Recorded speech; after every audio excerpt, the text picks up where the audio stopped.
People aren't terrorizing you, your beliefs are terrorizing you. That line stopped me in my tracks because if it's true, it changes what we think about conflict, feedback, difficult bosses, and even the stories we tell ourselves in the middle of high stakes meetings. Today on the Mic Method, I'm joined by Susan Schmitt Winchester, distinguished CHRO, executive coach, keynote speaker, and co-author of Healing at Work. Susan spent 36 years inside the corporate arena, including leading HR as a chief human resources officer at Applied Materials and Rockwell Automation. She's a fellow of the National Academy of Human Resources, has served in influential industry and academic advisory roles, and today runs Susan J. Schmitt Winchester and Associates, where she helps leaders build capability, navigate pressure, and shift from the patterns that quietly drive culture from the top down. In our conversation, we go straight into the real stuff. Susan's bumper car moments, those emotional collisions at work where the reaction is way bigger than the moment, and how her own people-pleasing and perfectionism were rooted in early experiences long before her resume looked successful. We unpack the unconscious wounded career path, the shadow leaders cast across an organization, and why some high-performing executives would rather quit than face the fracture in the ego required for real self-awareness. Susan shares her rapid power reclaim, how to create choice, elevate action, and then celebrate and integrate so the change actually sticks. We also talk about the body's role in regulation, the idea that emotions physiologically move through us fast if we let them, and how shifting from judgment to compassion can instantly change the temperature in a room. If you've ever felt like your reaction didn't match the facts, if you've caught yourself acting out of scarcity during a time of abundance, or if you lead teams and want a practical way to help regulate without turning work into therapy, this episode will give you the language, tools, and a new lens for what's really happening beneath the surface. Let's dive in. Susan, I really appreciate you making time to be on the podcast today. Mike, it's a pleasure to be here. I've heard such great things about your podcast. Well, I've heard great things about you. We were introduced by Celine DeCosta, who was wonderful and actually was on a recent episode of the podcast as well. And I asked her if you could see one person on this podcast that you would love to learn from, who would it be? And she just, your name right away. Like there was no equivocation. She just said, no, it's Susan. And I'm like, okay, let's make this happen. So I appreciate that you were open to the opportunity. Absolutely. Well, she's amazing. I would not be where I am today if it hadn't been for Celine. She's clearly a fan. And I'm looking forward to our listeners becoming fans of you today as well.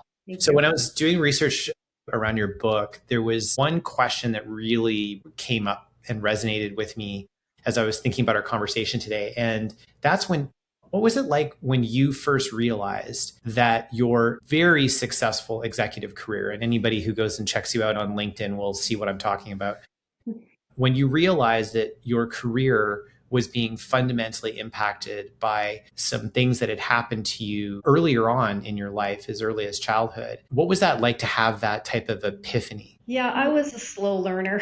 Let's just say it was a long, slow journey.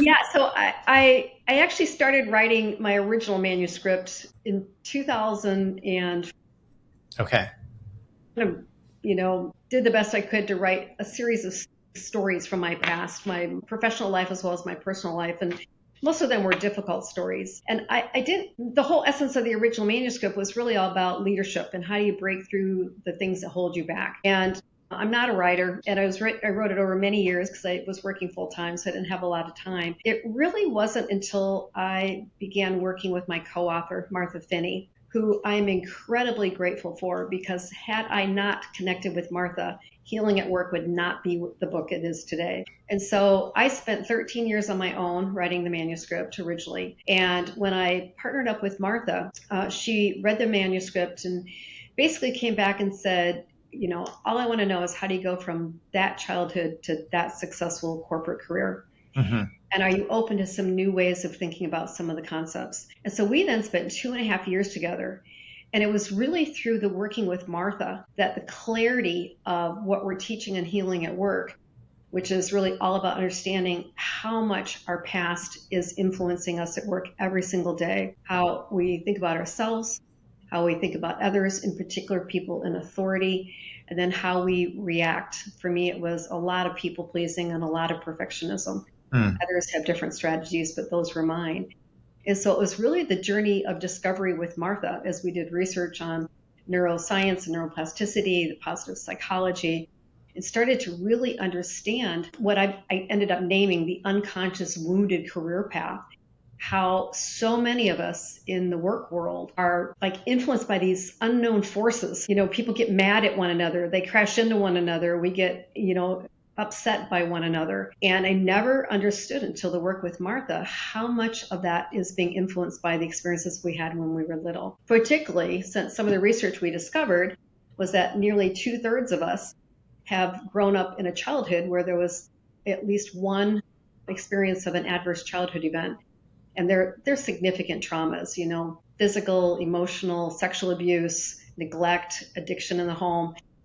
Think about that. Nearly 2/3 of adults having experienced some significant trauma is influencing all of our nervous systems and continues to play out in many ways unconsciously, which is what it was doing for me. And it wasn't really till the work with Martha when I thought, oh my God, so much of my misery of my corporate career was actually all self-induced without even understanding how much of it was being influenced by growing up in the family that I grew up in. And so it was a journey of discovery for sure, but it was really in working with Martha where things became very clear, and the clarity we created together, which is what led to the book, was, for me, it was life-changing.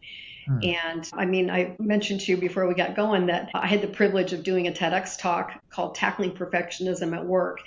And it's a 9-minute short video of one of my very first experiences of what I call a bumper car moment.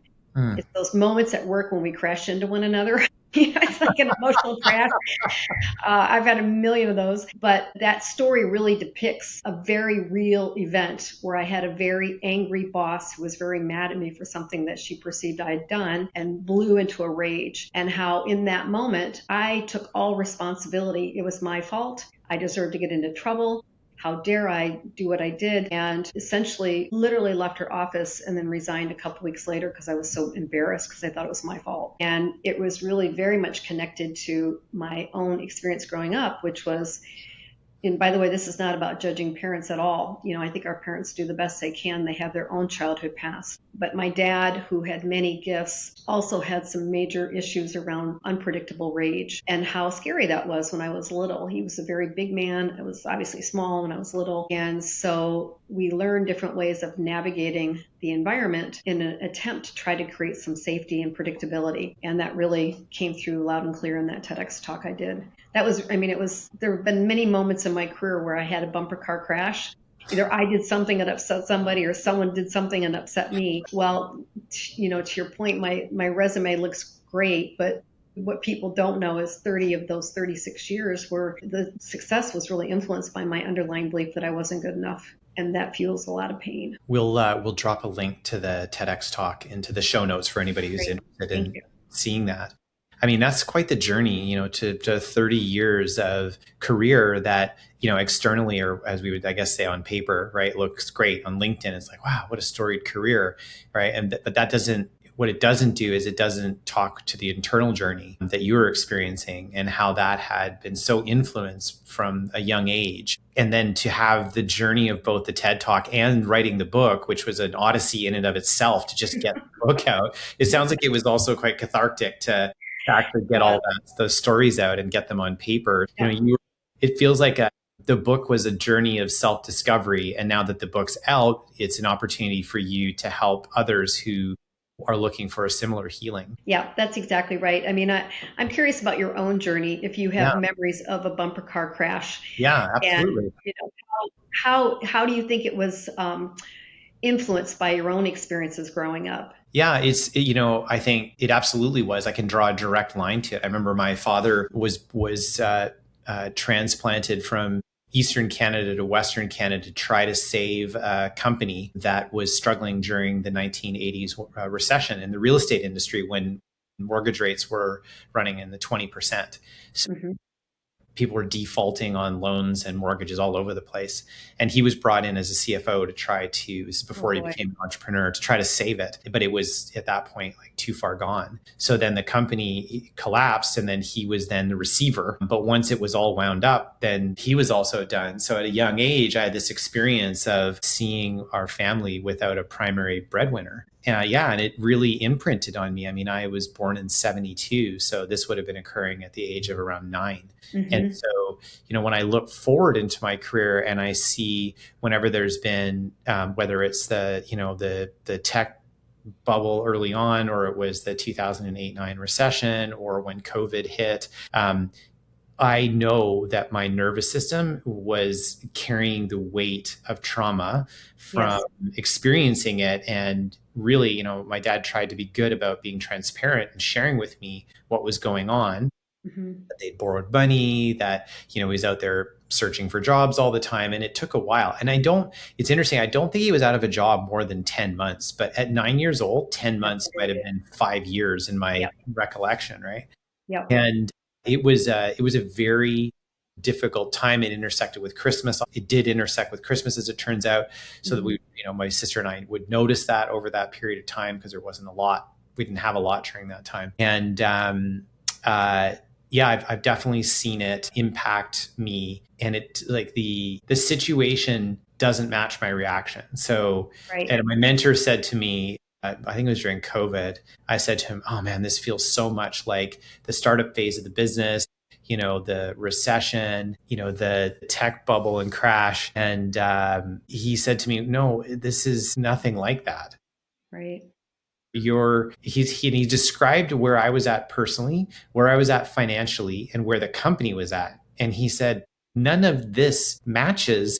Not only does it not match the prior circumstances of business where there's been challenges, but it also doesn't even match, like, it doesn't match. So this has to do with the stuff that, it's deeper than that." And he was bang on. Like, he named it, and it sent me on a path of trying to figure out, like, how do I unwire this wiring that I have from Yep. being a kid and having this very early experience. So that's my experience around it. Yeah, I mean, it's a really beautiful description of how much that past can influence our present day experiences. And what I've found is, not only for myself, but with lots of people that I've worked with and coached internally and now coaching externally, is that when we have some memory in our nervous system that was fear-based, whatever it was that, you were experiencing. For me, it was unpredictability, feeling like I was always in trouble, is that when we show up in the workplace, if we have an overreaction to something that someone's done or that they've done to us, it's like we throw gasoline on fire. Mm. And our reaction is oftentimes 10 times bigger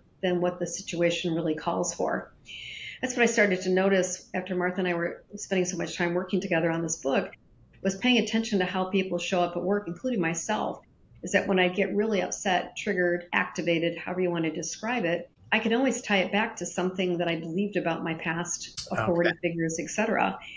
And so, in other words, we have an opportunity and a responsibility as leaders to manage ourselves. So I think, in my own experience, the most important requirements of leadership are self-awareness, self-management, and self-regulation. And self-management and self-regulation basically being very similar is owning your reaction and recognizing the origin of why that may be bigger than it seems like the situation's called for, and then taking acts to self-regulate. And of course, there are lots of different practices to do that. But I started getting really curious about why she's getting so mad at that person. Why these two people can't work together? Why are they both triggered by each other? Well, there's always a story behind the present day experience. And I can't tell you how many stories I've heard from the past. And, these are delicate topics to bring up at work. I was really curious how you think about some of this, and this idea of personal healing intertwined with the professional workplace. I think it's a perfect place for doing this work, because that's where we have so many reactions to people that upset us.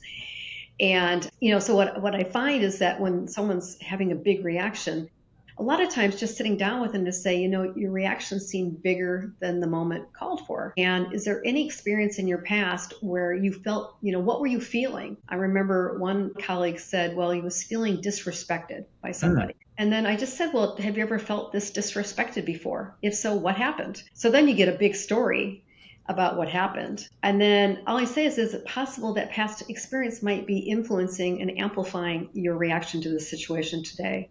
And it's like, oh, say more about that. And then we have a really good dialogue. And I can watch my own reactions when I get upset. I'm like, okay, you're obviously triggered. Let's do a little work, Susan, if you're going to teach this Yeah. to other people. I mean, I'm human. Everybody is. We all come into the workplace with our past experiences. Just a lot of us aren't even realizing how much that past is driving the bus. I love that you bring up I know you have your own process for this in the book, and I love that you bring up the concept of being triggered, connected to emotional intelligence. The way we describe it to people it's fewer steps than you describe in the book, but the way we describe it is the awareness. So I've been triggered for whatever reason, right? And with enough self exploration, maybe we can draw back to when that trigger first started, what Right. experience we have that is triggering us. And then B is to take a breath and wait for a second.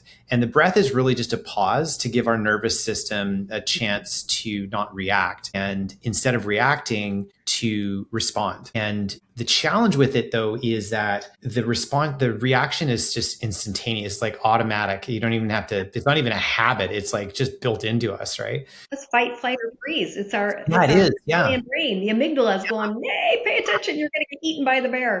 Right. And so when we're in that amygdala hijack stage, just the act of taking a breath, one, helps Mm-hmm.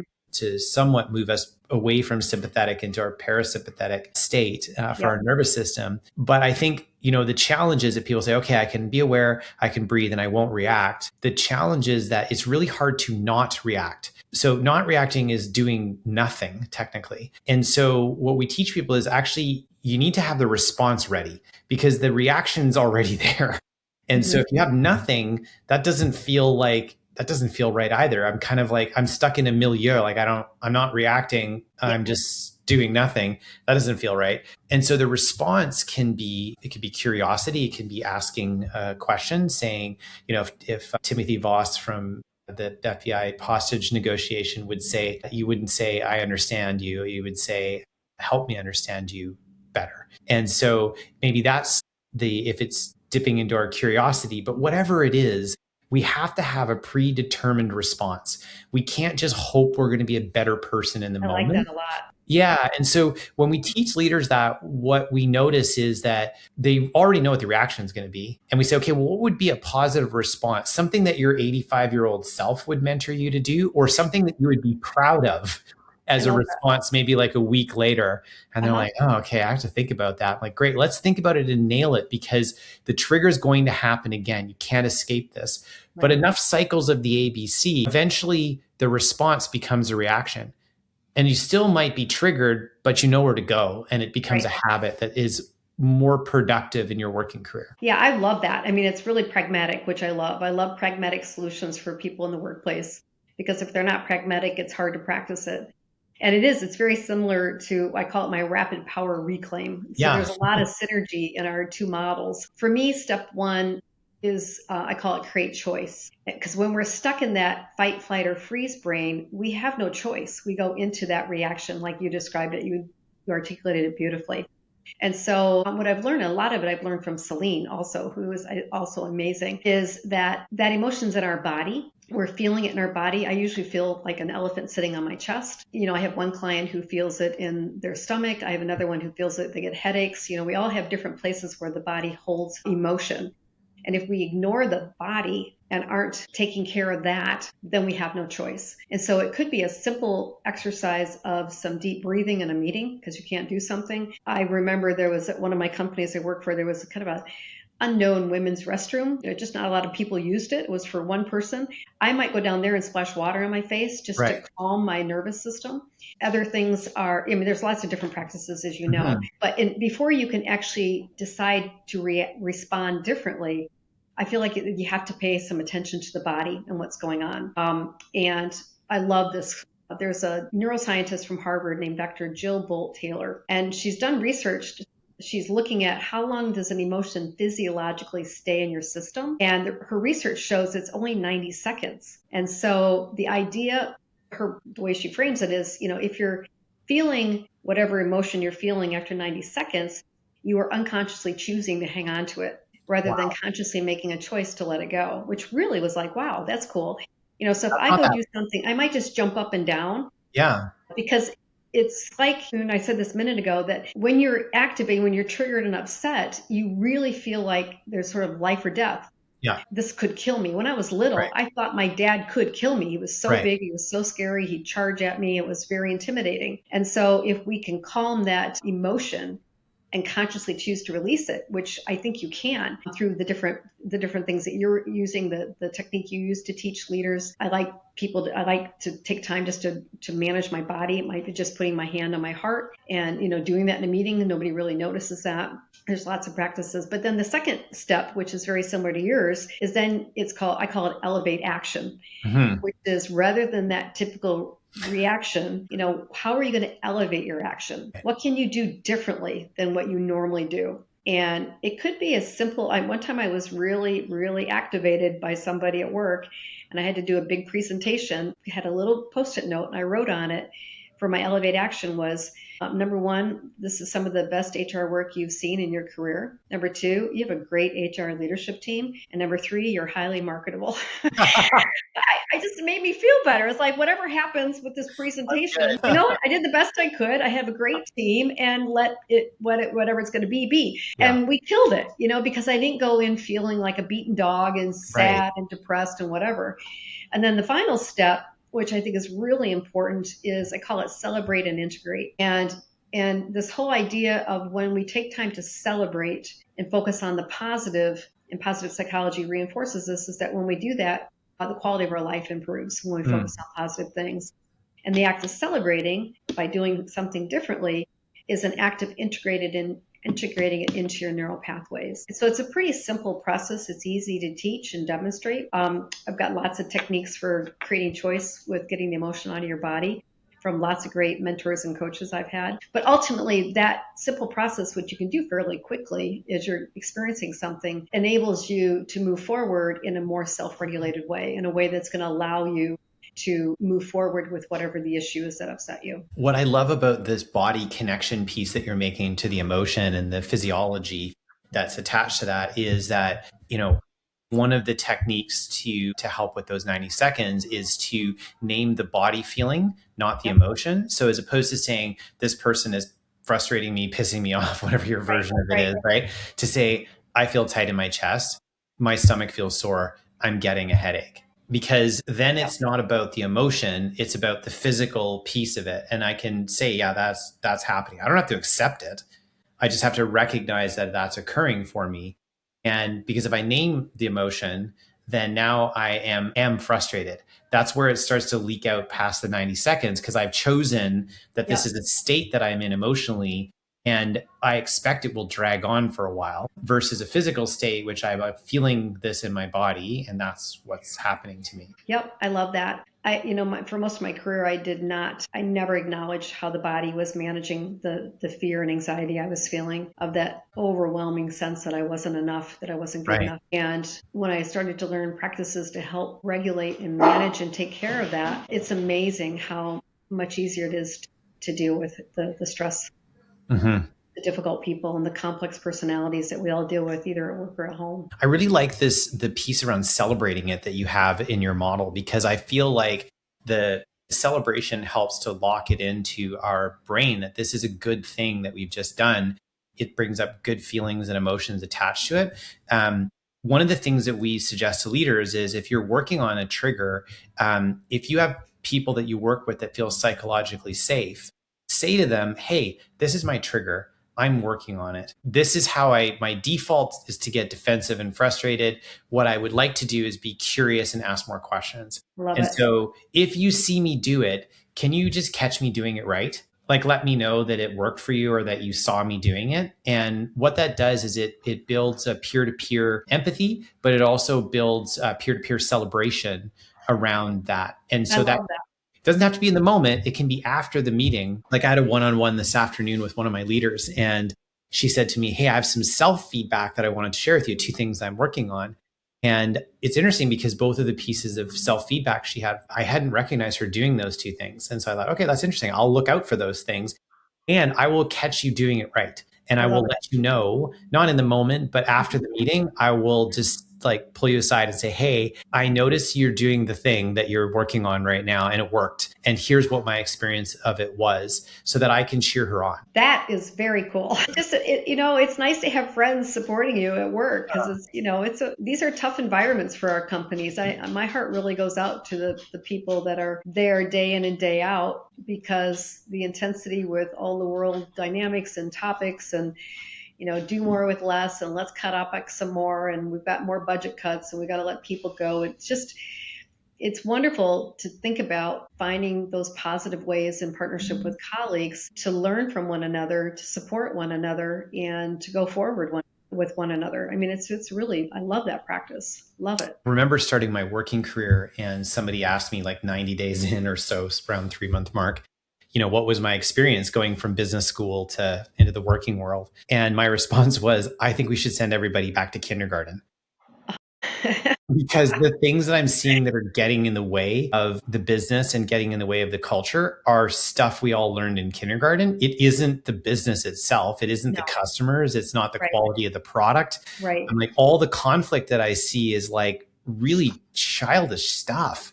But it didn't dawn on me at the time. Like I had the recognition of it. I'm like, I don't know how to fix this. But it didn't dawn on me that, oh, this is going to keep happening. This isn't just here, that there in all cultures, we're going to run into people that are struggling. We've got a client right now who's struggling with this, where they've got a senior executive. And when they describe the behaviors of the senior executive, they're 100% grounded in emotional intelligence and in some type of trauma, because nobody would choose to show up the way that this executive is showing up. Like, it doesn't make any sense. And yet they are very smart. They're very good at what they do. And they've risen to a place in an organization where they have a lot of positional power. And it's wreaking absolute havoc on the executive team right now. And they feel grounded in their rightness, right? Because they'd rather be right than be happy in this scenario. Right.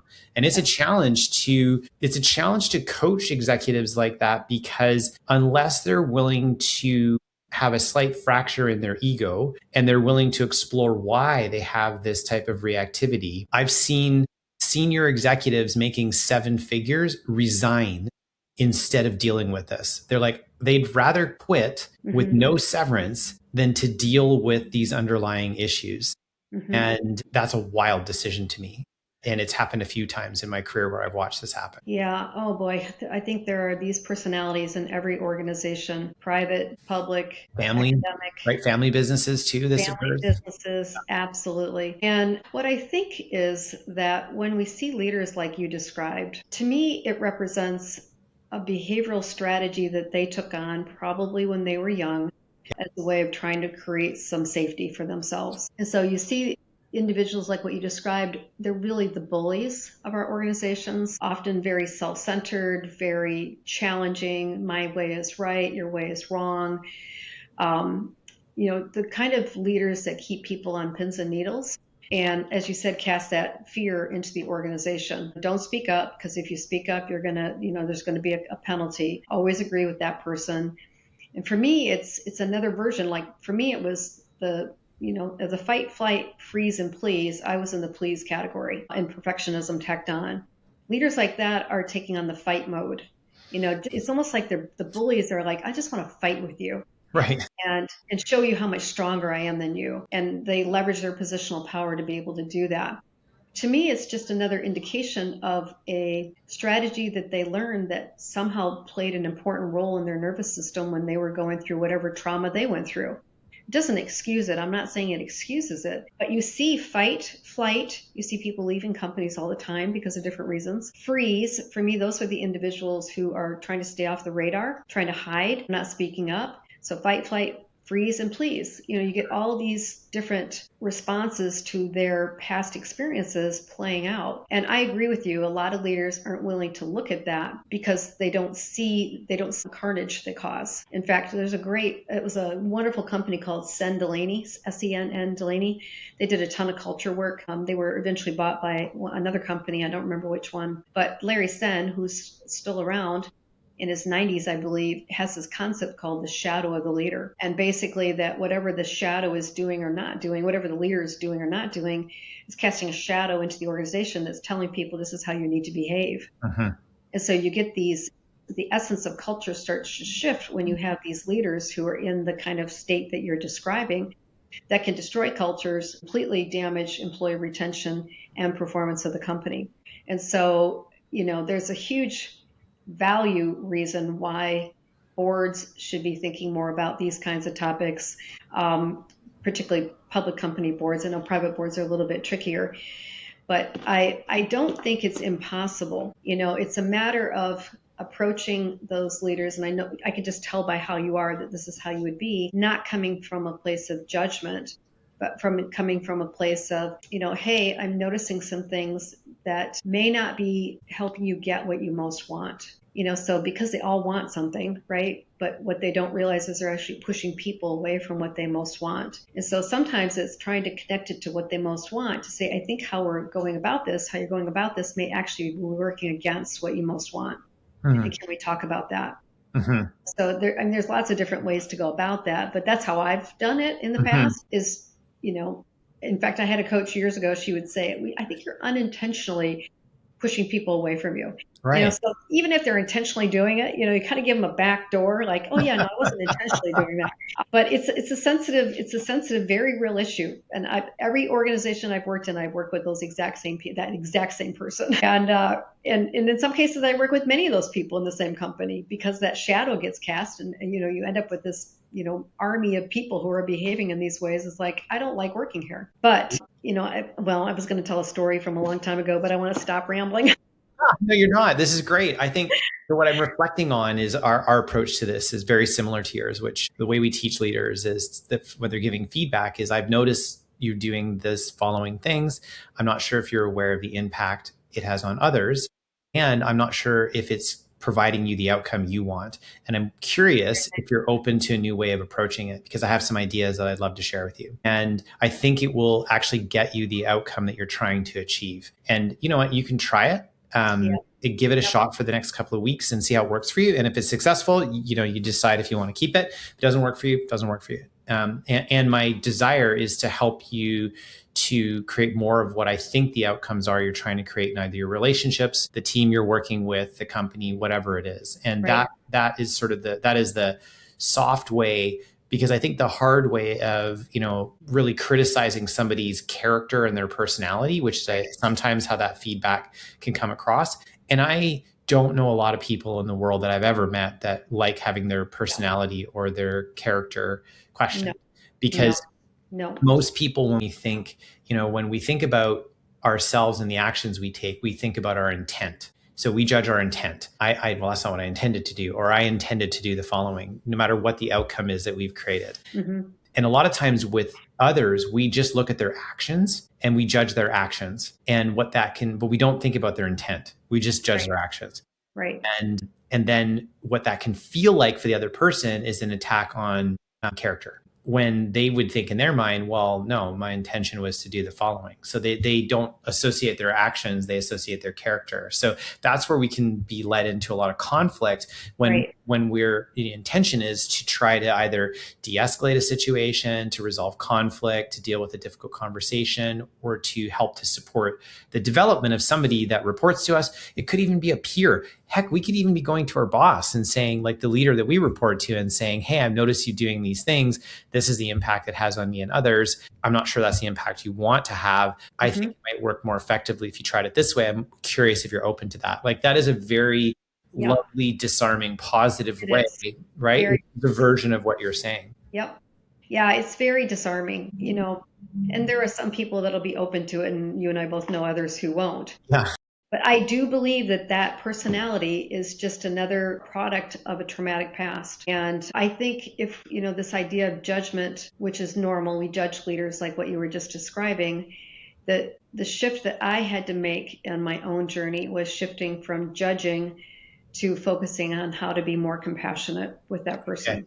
Realize that when you realize that you were in a place of judgment and you said, I want to switch to a place of compassion. Obviously, that requires a lot of empathy because you've got to step outside of your own knowing and your own belief patterns and judgments and your own history. How did you learn how to go down that road? Like, what were the practical things that you learned that helped you become more compassionate? Well, I think the journey with healing at work has definitely helped me become more compassionate, knowing that nearly 2/3 of us have pain from our past that oftentimes is unconscious. We don't even realize how significant that past is influencing us. Right. So I think having spent all the time with the research that Martha and I did helped me shift more to be less judgmental. Right. Because I was the queen of judgment in my earlier career days. Right. Expecting people should be acting the way I thought they should be acting, whatever my standards were. Right. Right. And I remember vividly, I've been very blessed by amazing coaches and mentors on my journey, many who were very different in the way they thought. And one boss of mine in particular I was very stressed about something. We were working on a presentation that was going to go to the board of directors. And I like to have things done a week ahead of time. And it was getting closer and closer to the actual date when we had to do a presentation. And I was feeling a lot of judgment towards my boss at that time. And my coach said, I'm going to ask you to try something and you're not going to like it. And I said, what is it?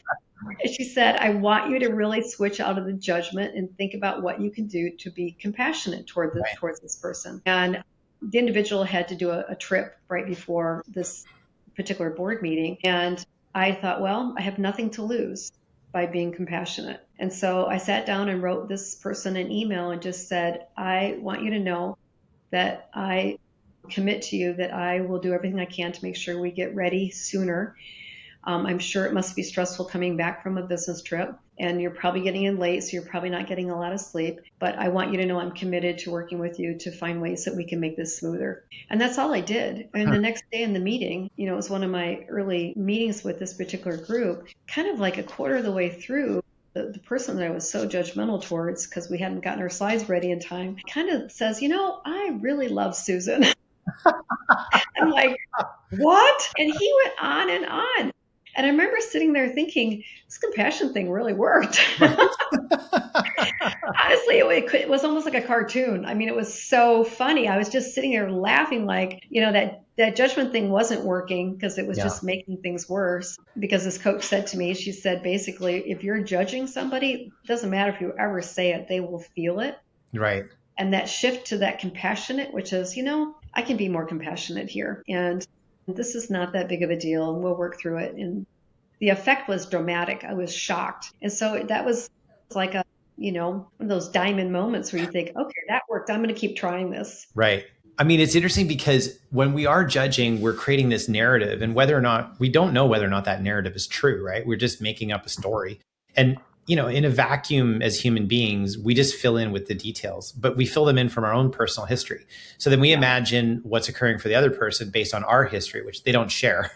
And so when we actually are curious, right, and compassionate and ask the questions, then it gives people a chance to tell us what's true for them, what their intent was, what's going on for them. As you said, and eloquently in your email, you sort of said, I think this is your context, which you're sharing. I think this is your context. The person could come back to you and say, well, no, actually, that isn't my context. My context is that. Plus, I have a sick kid at home. My partner has been dealing with that all week. Now I'm coming back and I said, I'm going to take over. Plus, we have this presentation the next day. And I also have to fly out the day after. And I'm not ready for that trip yet. And I feel bad because my partner is now going to have to take over with the sick kid, and all of this is happening in 24 hours. And it's like, like anyone would feel compassionate for somebody with that set of facts, but unless we're curious enough to ask and understand what's going on for them, we may just be filling in the blanks with this like completely fictitious story that we would make decisions about, and we would act accordingly to our story, and it could be completely wrong. And that happens like all the time in our personal relationships, in our work relationships, in our families, right? Again, because we're judging what we see as actions, we're judging those without having any clue what the intent is or what the context is for what that person is going through. Well, it's so funny because I'm listening to an amazing book right now by a guy named, what's his name? Neil, with an E on the end, Neale, Donald Walsh, who's written a series of books called Conversations with God. Okay. And in the book I'm listening to right now on Audible, one of the things he said was, it was so powerful. He said, people aren't terrorizing you. Your beliefs are terrorizing you. So it's the same thing you said, which is it's not the other person that's terrorizing you or upsetting you at work. Your beliefs about that situation are what are terrorizing you. So my beliefs are, I'm not good enough. I'm going to look bad in front of the board. You know, it was all my belief system that was upsetting me. This person was actually completely innocent. Right. So this idea that it's not the other person that's, terrorizing is kind of a strong word, but you Yeah, get the drift. That absolutely. was really powerful. It's basically my story is causing me the worry and stress and anxiety, not the fact that this person didn't do something I thought they should have done. Right. But I agree with you. I think that a lot of times our story keeps us in a prison. And I'm just having a flashback to my graduate school days. I remember one time studying for an exam, and my wonderful, beloved roommate, who I'm still friends with, Becky, said, Sue, you can't get a 5.0. It's a 4.0 scale. And then she said to me, seems like you're in the basement. You think there's a tornado outside, but it's actually quite sunny. Right. I'm like, oh my God, that's basically the story of my life, is making up stories about situations that all Right. were, linked into my unconscious beliefs and responses. Yeah, she was right. It was sunny outside. I was thinking, tornado was right there. I love when the people that know us and care for us are willing to come out and let us know when we've got a blind spot like that, where we are acting on a belief pattern that doesn't match any of the facts that are actually happening in the world, because we're in this spiral of something that isn't true, was true for us maybe a long time ago in the past, but certainly not true today. But our actions match that. I remember one of the executives here, her name is Bree, and she retired from here a while ago. But when she was here, she came to me one day and she said, I think you're acting out of scarcity during a time of abundance. Boom. Boom. Right? It was like mic drop, right? That's a mic drop. Yeah, it hit me, because I said to her, I'm like, you're right. You are bang on. You're right. I am making decisions from a place of scarcity, but we are operating in a place of abundance as a company. And I need to think about that. And it came up for me again when COVID hit, because, we didn't know what was going to happen, and the world felt like it was shutting down. Right. And I had, 5 clients on a Friday call me and say, hey, we're shutting down our worlds over the weekend, and it's going to be a different place on Monday. Right. And I'm like, I don't know how long this is going to last. And I remember chatting with my mentor, and he said, well, thankfully you're in a really strong financial position, and you've taken all the steps you can take to protect the company and yourself through this very quickly, because you learned through the 2008-9 recession.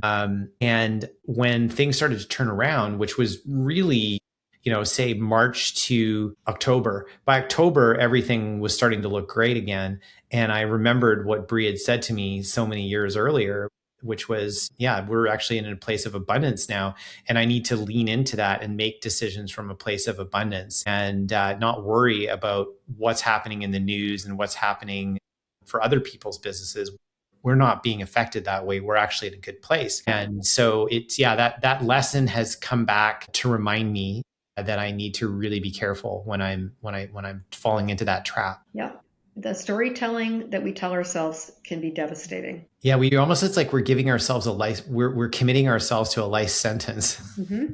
And yet, it doesn't really match what's going on in our external environment or what's true.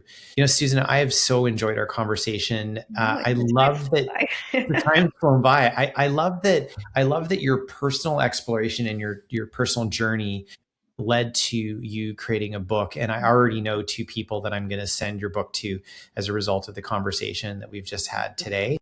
Thank you. Yeah. Thanks for sharing your journey. Thanks for sharing your wisdom and your experience. It's been a true pleasure. Well, I've had a blast. I feel like we just started talking. I could talk for another couple hours. I just love the work you're doing. It's beautiful. I love the practices you're teaching people. I just, these moments with people like you, I just walk away feeling very inspired. Thank you. You're welcome.